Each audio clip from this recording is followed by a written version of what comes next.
Haleluya, puji nama Tuhan. Hari ini kita bersuka cita di dalam Tuhan, karena Tuhan sangat baik dalam kehidupan kita semua. Mari persembahkanlah tubuh kita sebagai satu persembahan hidup yang berkenan di hadapan Tuhan. Haleluya.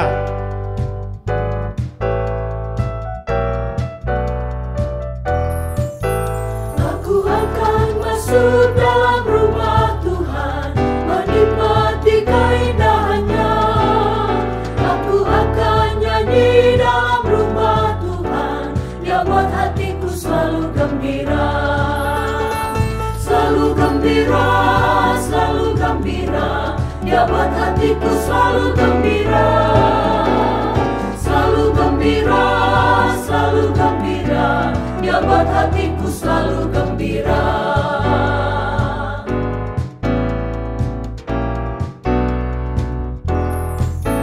Aku akan masuk dalam rumah Tuhan, menikmati keindahannya.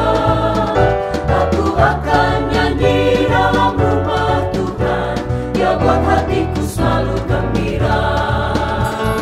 Selalu gembira, selalu gembira, Dia buat hatiku selalu gembira. Selalu gembira, selalu gembira, Dia buat hatiku selalu gembira. Selalu gembira, selalu gembira, Dia buat hatiku selalu gembira. Selalu gembira, selalu gembira, Dia buat hatiku selalu gembira. Selalu gembira, selalu gembira, Dia buat hatiku selalu gembira. Selalu gembira, selalu gembira, Dia buat hatiku selalu gembira.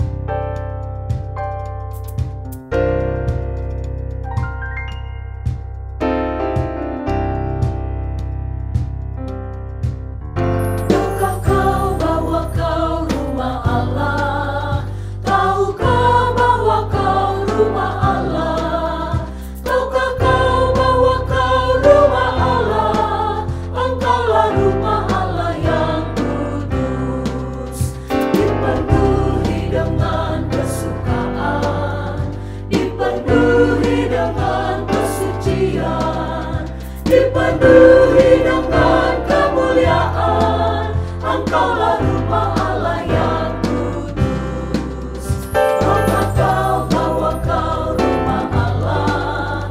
Tahukah bahwa kau rumah Allah? Tahukah kau bahwa kau rumah Allah? Engkaulah rumah Allah yang kudus.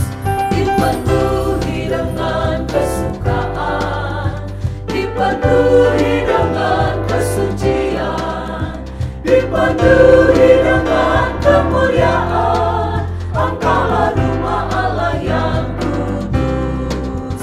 Dipenuhi dengan kesukaan, dipenuhi dengan kesucian, dipenuhi dengan kemuliaan, Engkaulah rumah Allah yang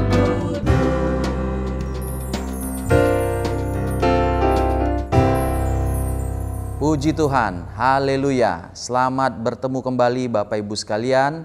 Salam sejahtera bagi kita semua. Hari ini saya mau menyampaikan firman Tuhan dengan tema Rumah Tuhan, Rumah Doa. Rumah Tuhan, Rumah Doa. Saya mengajak kita membaca Matius pasalnya yang ke-21, ayat yang ke-12 sampai 14. Matius pasalnya yang ke-21, ayat 12 sampai 14.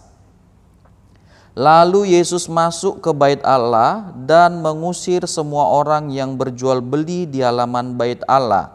Ia membalikkan meja-meja penukar uang dan bangku-bangku pedagang merpati, dan berkata kepada mereka, "Ada tertulis, rumahku akan disebut rumah doa, tetapi kamu menjadikannya sarang penyamun. Puji Tuhan. Pada masa itu, masa di mana Yesus ada, umat Tuhan masih mempersembahkan hewan-hewan korban kepada Tuhan. Dan ini dimanfaatkan pada waktu itu oleh imam-imam bekerja sama dengan pedagang-pedagang untuk membuka dagangan di Bait Allah. Mereka menjual hewan-hewan korban yang akan dibeli oleh para umat Tuhan yang hendak mempersembahkan hewan-hewan korban tersebut. Memang kalau membeli di luar dari Bait Allah, maka akan didapati harga yang jauh lebih murah daripada membeli di Bait Allah. Tetapi imam-imam mempunyai hak untuk memutuskan apakah hewan tersebut itu layak untuk dipersembahkan kepada Tuhan. Sehingga kadang-kadang didapati bahwa kalau mereka umat Tuhan membawa hewan korban dari luar Bait Allah, membelinya dari luar Bait Allah yang memang harganya lebih murah, tetapi ketika mereka bawa di Bait Allah, maka bisa dikatakan imam akan berkata bahwa hewan korban tersebut tidak layak dipersembahkan, sehingga mereka harus mencari atau membeli yang baru lagi. Sedangkan kalau mereka membeli hewan korban di Bait Allah, maka itu seperti sudah mempunyai garansi bahwa hewan-hewan yang dijual di Bait Allah itu layak untuk dipersembahkan. Jadi ada kerjasama antara imam-imam dan pedagang-pedagang di dalam hal ini. Walaupun didapati harga yang jauh lebih tinggi, tapi umat Tuhan pada waktu itu atau orang-orang yang mau mempersembahkan korban akan membeli dari Bait Allah. Sehingga kita dapati di sini ayat-ayat yang tadi kita baca, di dalam Bait Allah, di halaman Bait Allah terdapat pedagang-pedagang yang menjual hewan-hewan korban, dan selanjutnya ya di situ terdapat juga penukaran uang dan lain-lain sebagainya. Jadi Bapak Ibu saudara-saudari, dalam hal ini kita melihat dalam rumah Tuhan ada penindasan, ada pengambilan untung yang dilakukan oleh orang-orang pada saat itu dari orang-orang yang mau beribadah. Inilah yang hendak diusir, dibersihkan oleh Tuhan Yesus dari Bait Allah, di mana Bait Allah itu atau orang yang beribadah atau ibadah dijadikan sebagai sumber untuk mengambil keuntungan bagi sebagian orang, di mana rumah Tuhan itu terdapat orang-orang yang menindas, yang mengambil untung yang sedemikian banyak untuk diri mereka atau kepentingan mereka. Jadi Tuhan Yesus membersihkan hal ini di dalam Bait Allah. Dia tidak mau bahwa ibadah tersebut itu dijadikan sebagai sumber untuk mendatangkan keuntungan atau untuk memenuhi kepentingan orang-orang tertentu. Yang kedua, Tuhan Yesus tidak mau Bapak Ibu saudara-saudari bahwa Bait Allah diisi oleh orang-orang yang tidak baik, tidak benar, yang orang-orang yang hendak menindas, yang menjadikan ibadah tersebut sebagai sumber penghasilannya, sebagai sesuatu di mana dia mencari keuntungan bagi dirinya. Lalu saya mau maju lagi Bapak Ibu saudara-saudari, bahwa apa yang Yesus katakan dalam ayat 13, saya baca ulang ayat 13, dan berkata kepada mereka, ada tertulis, rumahku akan disebut rumah doa, tetapi kamu menjadikannya sarang penyamun. Ada dua ayat dalam perjanjian lama yang dikutip Yesus dan kemudian disebutkan dalam ayat 13 ini. Yang pertama dikatakan, rumahku akan disebut rumah doa. Mari kita lihat di dalam Yesaya pasalnya yang ke-56 ayatnya yang ke-7. Yesaya 56 ayat 7. Mereka akan kubawa ke gunungku yang kudus, dan akan kuberi kesukaan di rumah doaku. Aku akan berkenan kepada korban-korban bakaran dan korban-korban sembelihan mereka yang dipersembahkan di atas mezbahku. Sebab rumahku akan disebut rumah doa bagi segala bangsa. Puji Tuhan, dari ayat ini atau di ayat-ayat sebelum dan sesudah ayat ini kita mendapatkan Bapak Ibu sekalian firman Tuhan. Yang pertama disebut bahwa rumah Tuhan itu akan menjadi rumah doa bukan hanya bagi orang Yahudi, tapi bagi segala bangsa. Dan puji Tuhan Bapak Ibu sekalian, bahwa di zaman kita ini ya firman Tuhan itu digenapi. Bahkan ya mulai dari Kisah Para Rasul kita melihat bahwa yang menjadi umat Tuhan bukan hanya bangsa Yahudi, bangsa Israel, tapi kemudian menjadi segala bangsa, menjadi umatnya Tuhan. Dari bangsa Yahudi keselamatan itu datang terus dan mencapai segala bangsa Bapak Ibu sekalian. Tapi waktu Nabi Yesaya menyatakan ayat ini kan baru menyatakan nubuatan bahwa Allah tidak menolak bangsa-bangsa lain. Bahwa bahkan rumah Tuhan itu dikatakan akan menjadi rumah doa bagi segala bangsa. Jadi segala bangsa itu akan datang berdoa di rumah Tuhan. Yang kedua yang kita lihat di sini lewat nubuatan Nabi Yesaya ini, dia berkata bahwa rumah Tuhan itu adalah rumah doa. Jadi rumah Tuhan itu Bapak Ibu sekalian disebut rumah doa. Jadi doa merupakan sesuatu yang sangat penting dalam rumah Tuhan. Atau kita bisa berkata rumah Tuhan fungsinya adalah untuk berdoa. Sehingga ketika orang menyebut rumah Tuhan, maka orang pun akan menyebut doa. Sehingga kita bisa berkata bahwa rumah Tuhan yaitu doa. Di rumah Tuhan harus ada doa. Jadi Bapak Ibu sekalian, Yesus berkata rumahku akan disebut rumah doa. Artinya Bapak Ibu sekalian ya, di dalam rumah Tuhan, disitulah kita bisa berdoa. Di situ kita bisa bertemu dengan Tuhan. Jadi sekali lagi saya katakan, Tuhan Yesus mengatakan di sini rumahku akan disebut rumah doa. Atau kita bisa mengatakan seperti ini Bapak Ibu sekalian, bahwa rumah Tuhan itu disamakan dengan berdoa. Jadi rumah Tuhan itu identik ya, ciri khasnya adalah berdoa. Jadi apalah kita menyebut ya, bagaimana kita bisa menyebut rumah Tuhan tapi kita tidak dapati doa di rumah Tuhan tersebut. Jadi doa adalah sesuatu yang mendasar, sesuatu yang sangat penting dalam rumah Tuhan tersebut. Jadi ketika kita menyatakan hal ini, maka tadi saya katakan kita bisa menyatakan bahwa rumah Tuhan kita samakan lewat ayat ini dengan berdoa. Jadi di rumah Tuhan atau di dalam doa kita bisa bertemu dengan Tuhan kita. Di rumah Tuhan atau di dalam doa kita Bapak Ibu sekalian, kita bisa menyampaikan permohonan kita kepada Tuhan. Di rumah Tuhan atau di dalam doa kita bisa mendapatkan kebaikan Tuhan. Di rumah Tuhan atau di dalam doa kita bisa mendapatkan keselamatan.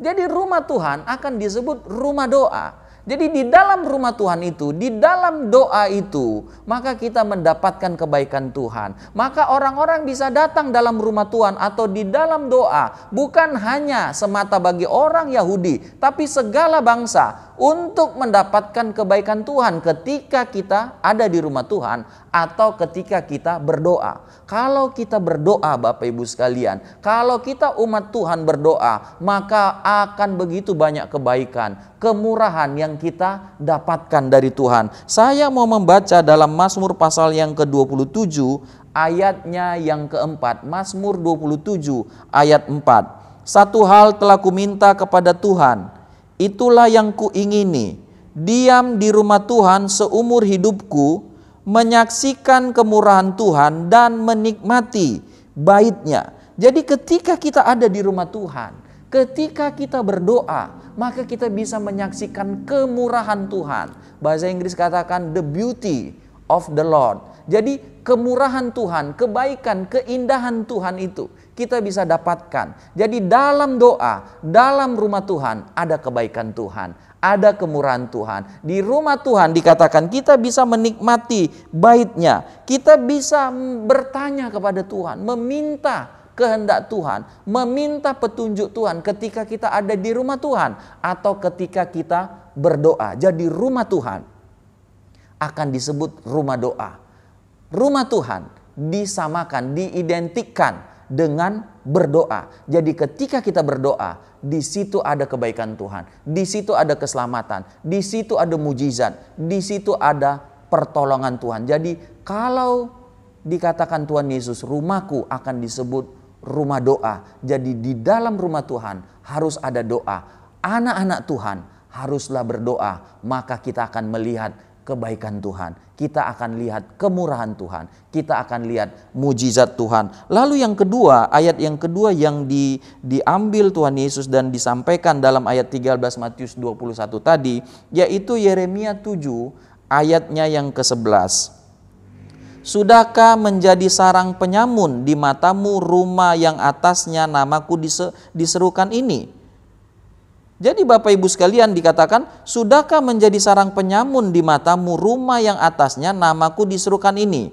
Kalau aku sendiri melihat semuanya, demikianlah firman Tuhan. Kalau kita lihat keadaan yang disebutkan Nabi Yeremia dalam Yeremia 7 ini, di situ dikatakan Bapak Ibu sekalian, orang atau umat Tuhan pada waktu itu mereka ada di rumah Tuhan. Mereka datang beribadah, mereka rajin, lama, sering ada di rumah Tuhan. Tapi mereka tetap menindas. Dikatakan di sini mereka menindas, menumpahkan darah yang tidak bersalah, bahkan mereka mengikuti Allah lain, mencuri, membunuh, bersumpah palsu. Jadi sesuatu yang sangat bertolak belakang dengan keberadaan mereka di rumah Tuhan.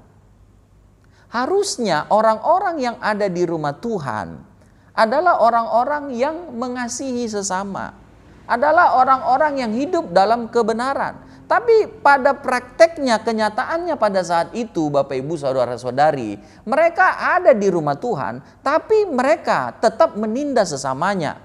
Kalau kita kembali dengan konteks yang kita tadi baca dalam Matius 21, imam-imam ada di rumah Tuhan, pedagang-pedagang di rumah Tuhan, tapi mereka menindas.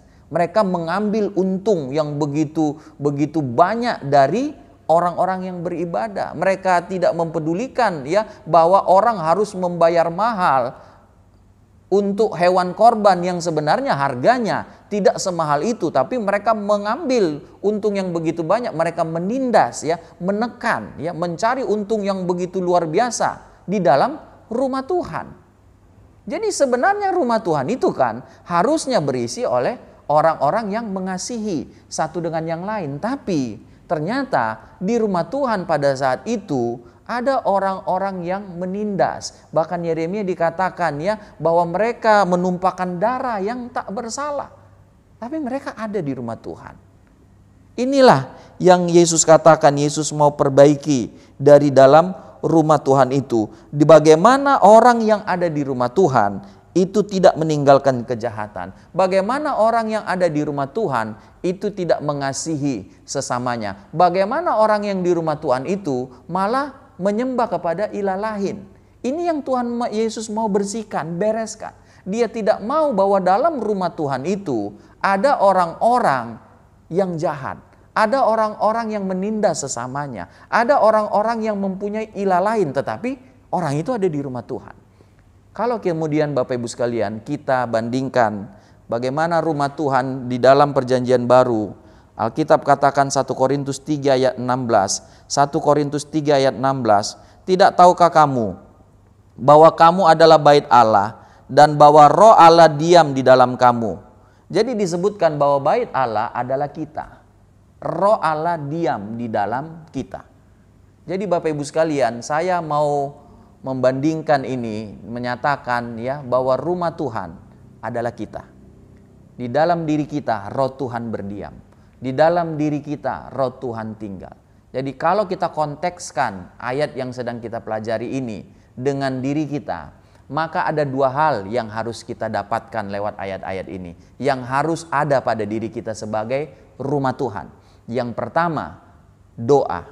Rumahku akan disebut rumah doa. Jadi diri kita, rumah Tuhan, di mana di dalam diri kita tinggal Roh Kudus. Berarti di dalam diri kita harus ada doa. Bapak Ibu Saudara-saudari kita yang adalah rumah Tuhan, mari kita berdoa. Mari kita pakai waktu kita. Mari kalau orang melihat diri kita sebagai rumah Tuhan, tadi saya katakan ya, yang identik, yang ciri khasnya adalah doa. Kalau orang menyebut, kalau kita menyebut diri kita dan memang Tuhan menyebut diri kita rumah Tuhan, artinya di dalam kita didapati doa, Bapak Ibu sekalian. Sudahkah kita berdoa? Mari kita tambahkan jam doa kita. Mari kita tingkatkan lagi doa kita. Ketika disebut rumah Tuhan, berarti yang pertama ada di situ adalah doa. Ketika dikatakan oleh Tuhan, kita rumah doa, kita adalah rumah Tuhan, berarti di dalam diri kita terdapat doa.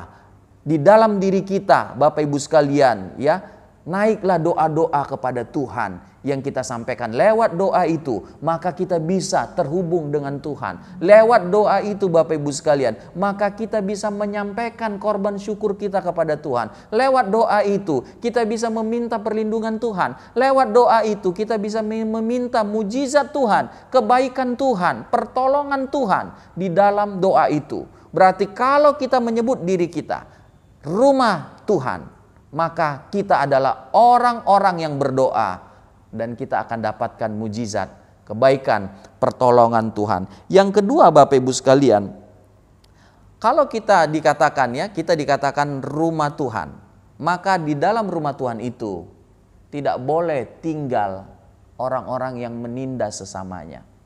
Tidak boleh ada orang-orang yang jahat. Tadi saya katakan yang dibersihkan Tuhan itu kan dalam rumah Tuhan, orang-orang yang menindas tapi dia ada di rumah Tuhan. Tuhan bersihkan. Berarti kalau kita rumah Tuhan, di dalam diri kita, kita harus buang hal-hal yang jahat. Buanglah amarah, buanglah benci, buanglah dendam, buanglah ketidakmampuan untuk mengampuni, buanglah hal-hal yang jahat.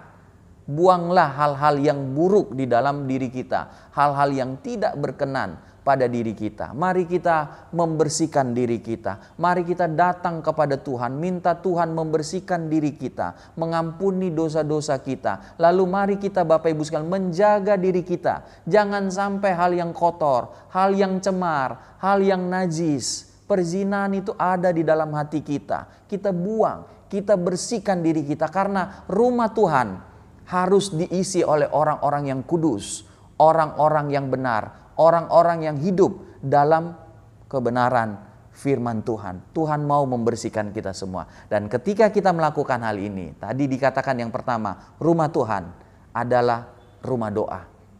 Kita rumah Tuhan, kita adalah orang-orang yang berdoa. Doa itu didapati di dalam diri kita. Ketika Tuhan melihat kita, maka di dalam kita ada kehidupan doa, ada jam-jam doa, ada waktu-waktu doa, dan di situ Tuhan mencurahkan kebaikannya. Yang kedua, ketika Tuhan melihat diri kita sebagai rumahnya, sebagai tempat dia tinggal, maka di dalam kita didapati Tuhan kekudusan, kebenaran, didapati Tuhan kebaikan, sehingga Tuhan menolong kita. Saya akhiri dengan Matius pasalnya yang ke-21 ayat 14. Maka datanglah orang-orang buta dan orang-orang timpang kepadanya dalam bait Allah itu, dan mereka disembuhkan. Puji Tuhan, terjadi mujizat di rumah Tuhan. Terjadi kebaikan Tuhan di rumah Tuhan. Karena apa? Rumah Tuhan, di situ terdapat doa. Di dalam rumah Tuhan terdapat hal-hal yang baik. Sudah dibuang orang-orang yang menindas itu. Sudah dibuang hal-hal yang jahat. Jadi ketika di dalam diri kita sebagai rumah Tuhan, ada doa yang kita naikkan, ada jam-jam doa, ada waktu-waktu doa yang kita sediakan bagi Tuhan. Di dalam diri kita ada kebenaran, kita buang hal-hal yang buruk, hal-hal yang jahat itu. Maka mujizat akan terjadi. Kebaikan, pertolongan Tuhan, anugerah, belas kasihan Tuhan, keselamatan, perlindungan Tuhan, itu akan Tuhan berikan kepada kita, sehingga orang akan datang kepada kita untuk menikmati kebaikan Tuhan di dalam diri kita. Atau kita bisa berdoa supaya kebaikan Tuhan, kita bisa memohon kepada Tuhan supaya kebaikan Tuhan itu juga terjadi kepada orang lain. Tuhan memberkati kita semua. Mari kita berdoa. Terima kasih Tuhan, kalau Engkau menjadikan kami rumah-Mu Tuhan, tempat di mana Roh-Mu tinggal Tuhan, berdiam, yaitu di dalam diri kami. Karena itu Tuhan menyadari hal ini, maka sebagai rumah Tuhan, fungsi utama, ciri khas yang ada dalam rumah Tuhan adalah berdoa. Dan inilah yang mau kami lakukan Tuhan. Kami mau semakin berdoa. Kami mau menambah waktu kami berdoa Tuhan. Kami mau setia di dalam doa kami. Dan yang kedua Tuhan Yesus, kami mau membersihkan diri kami Tuhan. Kami mau membuang hal-hal yang tidak benar, tidak berkenan kepada Tuhan. Supaya dalam rumah-Mu ini Tuhan Yesus terdapat hal-hal yang kudus, terdapat hal-hal yang benar. Karena rumah-Mu harus diisi dengan kekudusan, diisi dengan kebenaran. Karena itu kami buang Tuhan hal-hal yang jahat, hal yang kurang benar Tuhan, yang tidak benar dari diri kami. Dan kami mau isi diri kami dengan firman-Mu, sehingga Roh-Mu akan tetap diam di dalam diri kami. Dan percayalah kami, ketika rumah-Mu, ketika kami sudah hidup dalam doa dan kekudusan, maka kami akan melihat kebaikan Tuhan, kami akan melihat pertolongan Tuhan, kami akan melihat anugerah Tuhan dalam hidup kami. Berkatilah kami umat-Mu Tuhan, sertai kami dalam hari-hari kami ini Tuhan Yesus, sertai dalam aktivitas kami, rumah tangga kami, mata pencarian kami, pelayanan kami, anak-anak kami, semua kami serahkan ke dalam tangan-Mu. Dan kami percaya Tuhan melindungi kami, Tuhan menjaga, Tuhan memelihara kehidupan kami semua. Terima kasih untuk setiap berkat yang kami sudah terima yang berasal daripada Tuhan. Kami berdoa dan alaskan doa kami ini di dalam nama Tuhan kami, Yesus Kristus. Haleluya.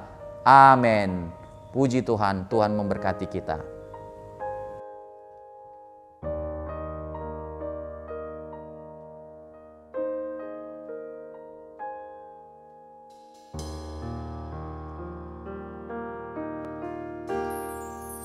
Ku bawa hidupku sekarang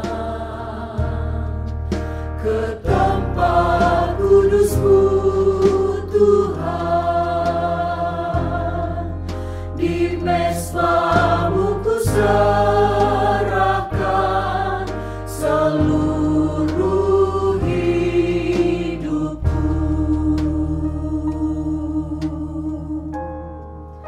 Penuhi hatiku sekarang dengan urapan yang baru, agar aku lebih lagi mendengar suara-Mu.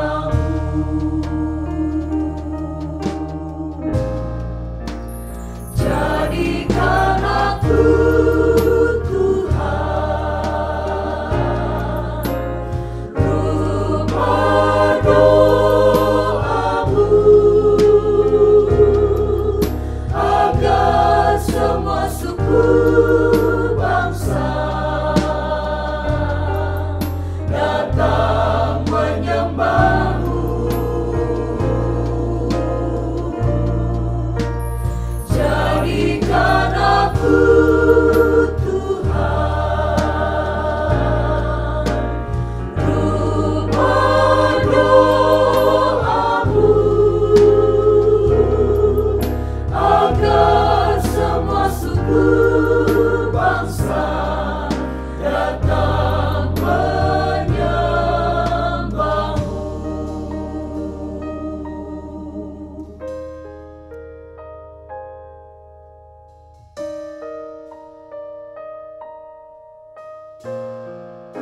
Ku bawa hidupku sekarang